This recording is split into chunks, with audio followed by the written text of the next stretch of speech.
नमस्कार मित्रों, अनंत कथा सागर चैनल में मैं डॉक्टर आदित्य पाराशरी आपका फिर स्वागत करता हूं। महाभारत कथाओं की श्रृंखला को आगे बढ़ाते हुए उद्योग पर्व की कथा चल रही है और विदुर जी धृतराष्ट्र को समझाते बुझाते हुए उनको शांत करने का प्रयत्न कर रहे हैं और उसी में वो उपदेश उनको दे रहे हैं। वास्तव में जो विदुर नीति है या विदुर के उपदेश है वो महाभारत में इसी खंड में है, पूरी की पूरी विदुर नीति। तो आगे विदुर जी धृतराष्ट्र को बताते हैं कि राजा प्रहलाद ने सुधन्ववा के साथ अपने पुत्र विरोचन को भी कुछ उपदेश दिए थे। अब वो कथा क्या है वो आगे किसी एपिसोड में आपको बताऊंगा, लेकिन जो उपदेश दिए थे वो क्या है वो विदुर जी धृतराष्ट्र को बता रहे हैं। जो राजा काम क्रोध का त्याग करता है, सुपात्र को धन देता है, विशेषज्ञ है, शास्त्रों का ज्ञाता है, कर्तव्यों को शीघ्र पूरा करने वाला है, उसी की बातों की समाज में इज्जत होती है, उसी की बातों की वैल्यू होती है, उसी के बातों को लोग प्रमाण मानते हैं। जो राजा मनुष्यों में विश्वास उत्पन्न करना जानता है, जिनका अपराध प्रमाणित हो गया है, उनको दंड देता है। कितना दंड देना है, कितना नहीं देना है, कहाँ क्षमा करना है, ये जानता है। राजलक्ष्मी उसी के पास ही रहती है। जो किसी दुर्बल का अपमान नहीं करता, शत्रु के साथ सावधानी से बुद्धिपूर्वक व्यवहार करता है, बलवानों के साथ वो युद्ध पसंद नहीं करता तथा समय आने पर ही अपना पराक्रम दिखाता है, वही धीर पुरुष राजा कहलाने के लिए योग्य है। जो आपत्ति पड़ने पर कभी दुखी नहीं होता बल्कि सावधानी से प्रयत्न करता है, उसके तो आप ये समझ लीजिए उसके शत्रु पराजित हो गए। जो घर छोड़कर निरर्थक विदेशवास नहीं करता, पापियों से मेल नहीं करता, पर स्त्री गमन में विश्वास नहीं करता, पाखंडी नहीं है, चोरी नहीं करता, चुगलखोरी मदिरापान नहीं करता, ऐसा मनुष्य हमेशा सुखी रहता है।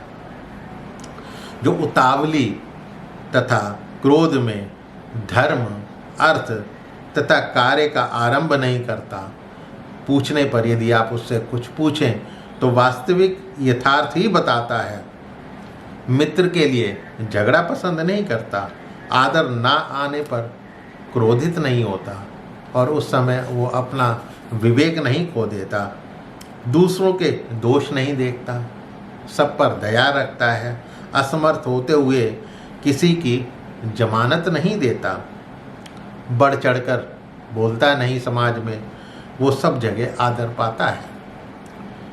जो शांत हुई बैर की आग को फिर प्रज्वलित नहीं करता, गर्व नहीं करता, घमंड नहीं दिखाता, हीनता नहीं दिखाता, मैं विपत्ति में हूँ ये प्रलाप कर कोई अनुचित कार्य नहीं करता, वही सर्वश्रेष्ठ राजा कहलाने के योग्य होता है।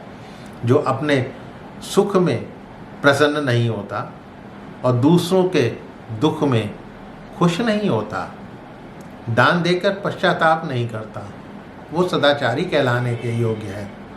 जो मनुष्य देश के व्यवहार, अवसर तथा जातियों के धर्मों के तत्व को जानना चाहता है, वो महान जन समूह पर अपनी प्रभुता, अपना इन्फ्लुएंस वो स्थापित कर पाता है।